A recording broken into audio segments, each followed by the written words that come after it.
D. Global Marshall Plan to save creation. C13. Business as usual will not continue for much longer. Will the change come because we move quickly to restructure the economy and to reallocate defense spending to the major threats of today, state failure due to poverty and population? Or because we fail to act and civilization begins to unravel? Saving creation will take a massive mobilization at wartime speed, like belated US mobilization during World War II. Except Plan B mobilization requires decisive action on a global scale. We need to act now. New Zealand is showing the way in attacking carbon pollution, will boost the renewable share of its electricity from 70%, mostly hydro and geothermal, to 90% by 2025. Will cut per capita carbon emissions from transport in half by 2040. Will expand its forested area by some 250,000 hectares by 2020. Will dare to aspire to be carbon neutral. Saving creation has two major tasks. Task A, terminate market blindness to ecological environmental services, value, and destruction, pollution. Task B, create national security machine focused forward to 21st century threats, failing states. First task A, terminate market blindness. Western economic model, environmentally blind market will not last, or it will be the death of us all. Fossil fuel based, automobile centered throwaway economy. The cited economy will be powered by renewable sources of energy that will have a diversified transport system and that will reuse and recycle everything. Will allocate taxes and subsidies with eyes wide open and focused on the health of creation. The question is how to get from here to there before time runs out. Can we reach the political tipping points that will enable us to cut carbon emissions before we reach the ecological tipping points where the melting of the Himalayan glaciers becomes irreversible? Will we be able to halt the deforestation of the Amazon before it dries out, becomes vulnerable to fire, and turns into wasteland? Before it triggers a fracturing of society along generational lines, how will we respond to our children? How will our children respond to what we've done to them? Costs off the books drove Enron into bankruptcy. Our global economic accounting system that also leaves costs off the books has potentially far more serious consequences. The key to building a global, cited economy, creation of an honest market. One that tells the ecological truth. To create an honest market, restructure the tax system by reducing taxes on work and raising them on various environmentally destructive activities. To incorporate indirect costs into the market price, realign subsidies to support creation, not destruction, rape, and plunder. If we can get the market to tell the truth, we can avoid being blindsided by a faulty accounting system that leads to bankruptcy. Socialism collapsed because it did not allow the market to tell the economic truth. Capitalism may collapse because it does not allow the market to tell the ecological truth. A market that is permitted to ignore the indirect costs is irrational, wasteful, and, in the end, self-destructive. Nicholas Stern. The failure to incorporate the costs of climate change in the prices of fossil fuels is a market failure on the greatest scale the world has ever seen. Shifting taxes and subsidies away from productive activities to destructive. The need for tax shifting, lowering income taxes while raising levies on environmentally destructive activities, coal, oil, tree destruction, has been widely endorsed by economists. Tax coal, exactly as we do cigarettes, so not the innocents, but the perpetrators pay. Incorporating the increased healthcare costs associated with mining it and breathing polluted air, the costs of damage from acid rain, and the costs of climate disruption, the costs of remediating the damage our neglect is visiting on tomorrow would encourage investment in clean renewable sources of energy such as wind or solar. First, calculate indirect costs. Perhaps the best model, US government study on the costs to society of smoking cigarettes. Undertaken by the Centers for Disease Control and Prevention, CDC. Including both the cost of treating smoking-related illnesses and lost worker productivity from these illnesses. Quantified the costs as $10.47 per pack. Second. Costs provide a framework for raising taxes. Chicago, smokers now pay $3.66 per pack in state and local cigarette taxes. New York City is not far behind at $3. New Jersey, which has boosted the tax in 4 of the last 5 years to a total of $2.58, 10% price rise typically reduces smoking by 4%. The health benefits of tax increases are substantial. To restructure the energy economy, carbon tax, like on cigarettes, paid by the primary producers, the oil or coal companies. New prices can be used by all economic decision makers to make more intelligent decisions.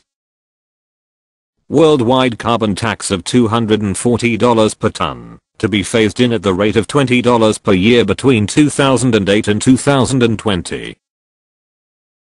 Gasoline tax, just like we tax cigarettes. Indirect costs to society, climate change, oil industry tax breaks, oil supply protection, war machine, oil industry subsidies, and treatment of auto exhaust related respiratory illnesses. Remediation our children will pay, if we don't act decisively, now $12 per gallon. These are real costs. Someone bears them. If not us, our children, and their children.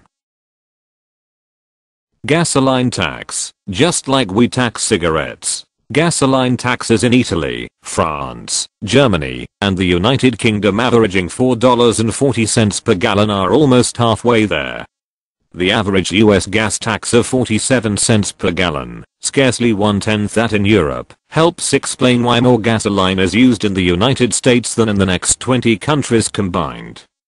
Phasing in a gasoline tax of 40 cents per gallon per year for the next 12 years, for a total rise of $4.80 a gallon, and offsetting it with a reduction in income taxes would raise the US gas tax to the $4.5 per gallon prevailing today in Europe and Japan, about $1,800 per ton, as in Europe, roughly 10 times today's tax.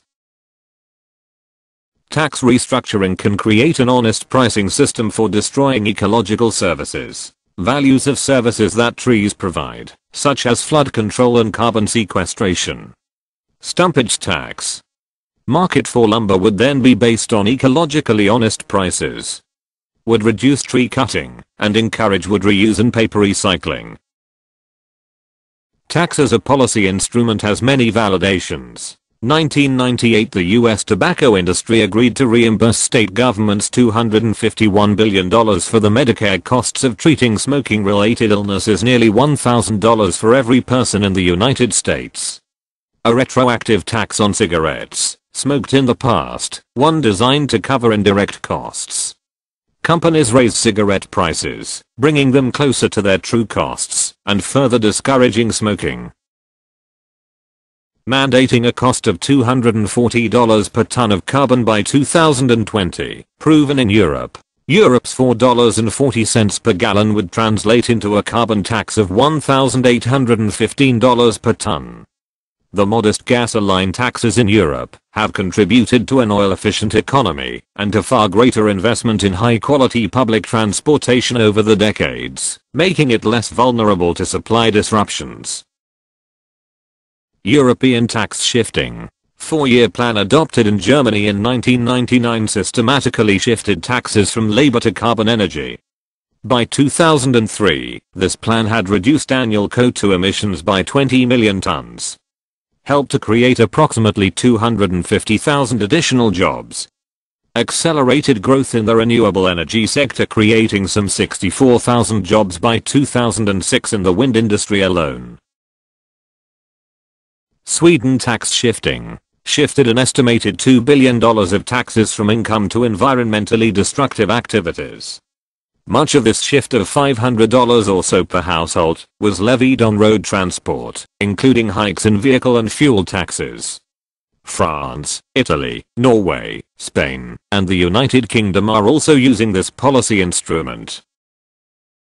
Environmental taxes are now being used, several purposes, various ways. Landfill taxes adopted by either national or local governments. Cities are now taxing cars that enter the city. Others are simply imposing a tax on automobile ownership. Denmark, the tax on the purchase of a new car exceeds the price of the car itself. New car that sells for $25,000 costs the buyer more than $50,000. Shanghai, the fees for car registrations, $4,600 per vehicle, twice the city's per capita income. 2,500 economists, 8 Nobel Prize winners, have endorsed the concept of tax shifts. Cutting income taxes, while increasing gasoline taxes, would lead to more rapid economic growth, less traffic congestion, safer roads, and reduced risk of global warming. All without jeopardizing long-term fiscal solvency. This may be the closest thing to a free lunch that economics has to offer. Cap and trade systems, too little, too late alternative to environmental tax restructuring. With permits, governments set the amount of a given activity that is allowed, market sets the price. With environmental taxes, in contrast, the price of the environmentally destructive activity is incorporated in the tax rate, market determines the amount of the activity. Both economic instruments can be used to discourage environmentally irresponsible behavior. Cap and trade system has been effective at the national level, restricting the catch in an Australian fishery. Reducing sulfur emissions in the United States. Australia, concerned about lobster overharvesting, estimated the sustainable yield of lobsters, and then issued catch permits totaling that amount. Since 1986, the fishery has stabilized and appears to be operating on a sustainable basis. Annually, global taxpayers provide an estimated $700 billion of subsidies for environmentally destructive activities. Fossil fuel burning, overpumping aquifers, clear-cutting forests, and overfishing. There is something unbelievable about the world spending hundreds of billions of dollars annually to subsidize its own destruction. Iran is a classic example. Prices oil for internal use at 1/10 the world price. If its $37 billion annual subsidy were phased out, Iran's carbon emissions would drop by a staggering 49%. Freeing up public revenues for investment in the country's economic development. Removing carbon energy subsidies would reduce carbon emissions. India by 14%, Indonesia by 11%, Russia by 17%, Venezuela by 26%, Belgium, France, and Japan have phased out all subsidies for coal. Germany reduced its coal subsidy from $2.8 billion in 1989 to $1.4 billion in 2002, 50%, meanwhile lowering its coal use by 38%. Subsidies to the UK airline industry, $18 billion in tax breaks. External or indirect costs that are not paid, such as treating illness from breathing the air polluted by planes, the costs of climate change, and so forth, add nearly $7.5 billion to the tab, $426 per resident. Regressive tax policy simply because a part of the UK population cannot afford to fly. United States has increased its support for the fossil fuel and nuclear industries. Annual US federal energy subsidies have a total value to the industry of $74 billion. Oil and gas industry gets $39 billion, coal $8 billion, and nuclear $9 billion. At a time when there is a need to conserve oil resources, US taxpayers are subsidizing their depletion. Rational, responsible subsidy shifting to creation, not destruction. Shifting these subsidies to the development of climate clean energy sources such as wind, solar, biomass, and geothermal power will help stabilize the Earth's climate. Shifting subsidies from road construction to rail construction could increase mobility in many situations. Shifting the $22 billion in annual fishing industry subsidies, which encourage destructive overfishing, to the creation of marine parks to regenerate fisheries would be a giant step in restoring oceanic fisheries. Summing up climate stabilization technology measures. Need to cut net carbon dioxide emissions 80% by 2020. 1. Electricity and heat, replacing fossil fuels with renewable sources, 3.1 billion tons by 2020. Phasing out the use of coal, reducing the 3 million deaths from air pollution each year. 2. 3. Transport sector. Greatly reduced use of oil will eliminate close to 1.2 billion tons of carbon emissions. Plug-in hybrid cars that will run on carbon-free sources of electricity such as wind. Remainder comes largely from shifting long-haul freight from trucks to trains, electrifying freight and passenger trains, using green electricity to power them. 4. Bring deforestation to a halt and reforest by 2020. Net deforestation of the earth is responsible for an estimated 1.5 billion tons of carbon emissions per year. A number of countries already have total or partial bans. Increase the number of trees on the earth in order to sequester carbon. Forestation of wastelands will fix more than 0.95 billion tons of carbon each year. Similarly ambitious planting of trees to control flooding, reduce rainfall runoff to recharge aquifers, and protect soils from erosion. 5. Sequester carbon through land management. Fix an estimated 0.6 billion tons of carbon per year. Minimum or no-till cropland. Planting more cover crops during the off-season. Using more perennials instead of annuals in cropping patterns, for instance, using less corn and more switchgrass to produce fuel ethanol. 6. Huge potential for cutting carbon emissions through conservation. Summer 2006 Japanese men encouraged to not wear jackets and ties.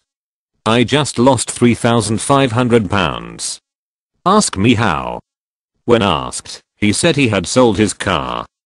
Replacing a 3,500 pound car with a 22 pound bicycle obviously reduces energy used dramatically, but it also reduces materials used by 99%, indirectly saving still more energy. 7. Dietary changes can also make a difference. Energy differences between a diet rich in red meat and a plant-based diet is roughly the same as the energy use difference between driving a Chevrolet Suburban sports utility vehicle and a Toyota Prius gas-electric hybrid. Those of us with diets rich in livestock products can do both ourselves and civilization a favor by moving down the food chain. We can do this and keep CO2 below 400 parts per million, limiting the future rise in temperature. We can drop carbon dioxide emissions in 2020 more than 80% below today's levels, replacing fossil fuels in electricity generation. Switching to plug-in hybrid cars. Going to all-electric railways. Banning deforestation. Sequestering carbon by planting trees and improving soil management. Conservation. Dietary changes. Plan B energy economy much more labor intensive. Jobs. Germany, a leader in the energy transition, renewable energy industries already employ more workers than the long-standing fossil fuel and nuclear industries do. In a world where expanding employment is a universal goal, this is welcome news indeed. Restructuring economy eliminates much of the air pollution. None of us has ever known an energy economy that was not highly polluting. Working in coal mines will be history. Black lung disease will eventually disappear. So too will code red alerts warning of health threats from extreme air pollution. The new energy sources are inexhaustible, while wind turbines, solar cells, and solar thermal panels will all need repair and occasional replacement. The initial investment can last forever. This well will not go dry. Task 2. Focusing 21st century national security on the 21st century challenges. A response to failing states. Failing civilization will result from too many failing states. The threat to security comes from the loss of power and the descent of nation states into anarchy and chaos. Failing states become terrorist training grounds, as in Iraq and Afghanistan, drug producers, Afghanistan, and Myanmar, and weapons traders, Somalia, and Nigeria. Failing states need special attention. United Kingdom and Norway have each set up interagency funds. US efforts to deal with weak and failing states are fragmented. No one is in charge. What is needed now is a new cabinet-level agency, a Department of Global Security. What is needed now is a new cabinet-level agency, a Department of Global Security, fashion a coherent policy toward each weak and failing state. Threats to security are now coming less from military power and more from the trends that undermine states: rapid population growth, poverty, deteriorating environmental support systems, and spreading water shortages. Department of Global Security, DGS. Funded by shifting fiscal resources from the Department of Defense. In effect, the DGS budget would be the new defense budget. Focus on the central sources of state failure. Helping to stabilize population, restore environmental support systems, eradicate poverty, provide universal primary school education, and strengthen the rule of law through bolstering police forces and court systems. B Youth Service Corps. 1 year of compulsory public service for its young people. Teach in inner city schools. Environmental cleanup programs. Plant trees. Restore and maintain the infrastructure in national parks. YSC in developing countries. Teaching and helping to organize family planning, tree planting, and micro-lending programs, while developing a sense of civic pride and social responsibility. Fast-growing reservoir of retired people. See Senior Service Corps, highly skilled in such fields as management, accounting, law, education, and medicine. Eager to be of use. Talents could be mobilized through a voluntary Senior Service Corps. Provide the skills so lacking in failing state governments. Conditions now require a much more ambitious systematic effort to tap this talent pool. Henceforward, no national security without global security. Need to restructure and refocus our efforts to respond to this new reality. America has previously been up to global tasks. The Great Mobilization, a wartime mobilization. Similarities and contrasts with the mobilization for World War II. WWII. There was a temporary economic restructuring. Saving civilization, an enduring economic restructuring. US led Allied forces to victory within 3.5 years. US did the impossible every time it committed. FDR said, "Let no man say it cannot be done." The sale of new cars would soon be banned. From early 1942 through the end of 1944, nearly 3 years, there were essentially no cars produced in the United States. Residential and highway construction was halted, and driving for pleasure was banned. Strategic goods including tires, gasoline, fuel oil, and sugar were rationed beginning in 1942. Cutting back on private consumption of these goods freed up material resources that were vital to the war effort. 1942 witnessed the greatest expansion of industrial output in history. 1942 through 1944, turning out a staggering 229,600 aircraft. 250,005 ships were added to the 1,000 or so that made up the American merchant fleet in 1939. An 400% increase. The United States is like a giant boiler. Once the fire is lighted under it, there is no limit to the power it can generate. A spark plug factory was among the first to switch to the production of machine guns. A manufacturer of stoves was producing lifeboats. A merry-go-round factory was making gun mounts. A toy company was turning out compasses. A corset manufacturer was producing grenade belts. And a pinball machine plant began to make armor-piercing shells. A country, and, indeed, the world can restructure the economy quickly, if convinced of the need to do so. Mobilizing to save civilization means restructuring the economy, restoring Earth, its natural support systems, eradicating poverty, stabilizing population and eliminating carbon, climate, and, above all, restoring hope. We have the technologies, economic instruments, and financial resources to do this. The tragic irony of this moment is that the rich countries are so rich and the poor, so poor that a few added tenths of 1% of GNP from the rich ones ramped up over the coming decades could do what was never before possible in human history, ensure that the basic needs of health and education are met for all impoverished children in this world. How many more tragedies will we suffer in this country before we wake up to our capacity to help make the world a safer and more prosperous place, not only through military might, but through the gift of life itself? The price tag. Universal primary education in developing countries, $10 billion per year. Adult literacy program based largely on volunteers will take an estimated additional $4 billion per year. Most basic healthcare in developing countries is estimated at $33 billion per year. Reproductive health care and family planning services $17 billion a year. Price tag. Closing the condom gap, $3.3 billion to $0.55 billion for condoms and $2.75 billion for AIDS prevention education and condom distribution. Cost of extending school lunch programs to the 44 poorest countries is $6 billion. Cost of reaching basic social goals comes to $77 billion a year.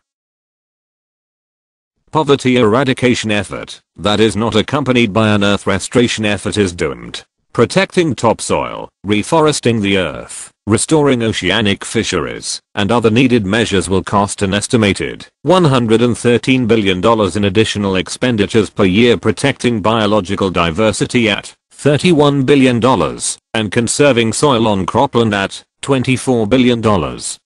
Account for almost half of the Earth restoration annual outlay, $190 billion, roughly 1/3 of the current US military budget, the new defense budget, the one that addresses the most serious threats to our security. US military expenditure, $560 billion. North Atlantic Treaty Organization members spend a combined $328 billion a year on the military. Russia spends about $35 billion, and China, $50 billion. US military spending is now roughly equal to that of all other countries combined. Iraq War may prove to be one of history's most costly mistakes because it has diverted the world's attention from climate change and the other threats to civilization itself. It is decision time. We can decide to stay with business as usual and watch our modern economy decline and eventually collapse. Consciously move on to a new path, one that will sustain economic progress. No action is a de facto decision to stay on the decline and collapse path. Decision time. No one can argue today that we do not have the resources to eradicate poverty, stabilize population, and protect the Earth's natural resource base. We can get rid of hunger, illiteracy, disease, and poverty, and we can restore the Earth's soils, forests, and fisheries. Shifting 1/6 of the world military budget to the Plan B budget would be more than adequate to move the world onto a path that would sustain progress. We can build a global community where the basic needs of all the Earth's people are satisfied, a world that will allow us to think of ourselves as civilized. This economic restructuring depends on tax restructuring, getting the market to be ecologically honest. Restructuring the tax system, not additional appropriations, is the key to restructuring the energy economy. Resources needed to disrupt a modern economy are small. The challenge is not to provide a high-tech military response to terrorism, but to build a global society that is environmentally sustainable and equitable, one that restores hope for everyone. Such an effort would do more to combat terrorism than any increase in military expenditures or than any new weapons systems, however advanced. Forces of progress can reinforce each other. The steps to reverse destructive trends or to initiate constructive new trends are often mutually reinforcing, win-win solutions. Efficiency gains that lower oil dependence also reduce carbon emissions and air pollution. Steps to eradicate poverty help stabilize population. Reforestation fixes carbon, increases aquifer recharge, and reduces soil erosion.